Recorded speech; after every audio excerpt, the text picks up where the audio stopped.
Une rencontre décevante. Alors qu'elle s'apprête à fêter son jubilé de platine, C8 a diffusé le 18 mars dernier un documentaire consacré à la reine d'Angleterre, intitulé Elisabeth II, 70 ans de règne, de secrets et de scandales. Un film riche en images d'archives et en interventions de spécialistes français et britanniques.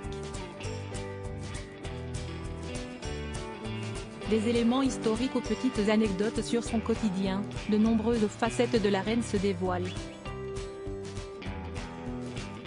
Plusieurs intervenants ont également accepté de revenir sur leur rencontre avec la souveraine.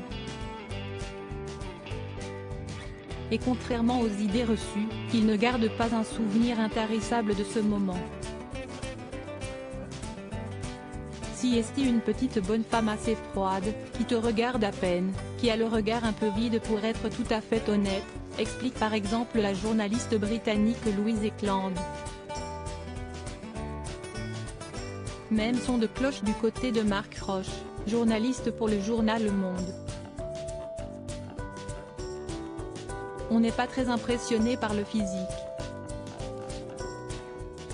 Elle est petite, la poignée de main est molle, le regard est glaçant, il n'exprime rien du tout. Pour être un peu méchant, je dirais que Siesti a un regard de batracien, lâche-t-il, sans filtre.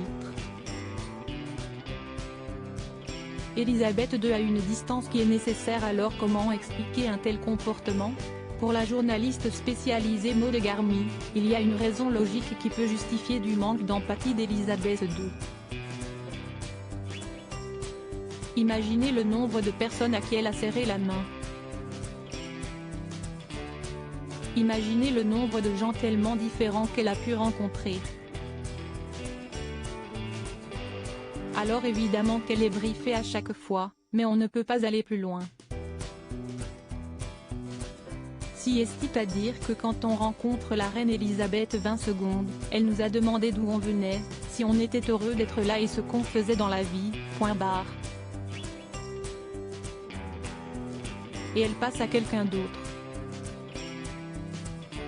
Donc évidemment tout ça, Siesti toujours très en surface, indique l'experte dans le documentaire. Pour le journaliste Baptiste Maton, cette attitude ne veut pas dire qu'elle n'a pas d'humanité.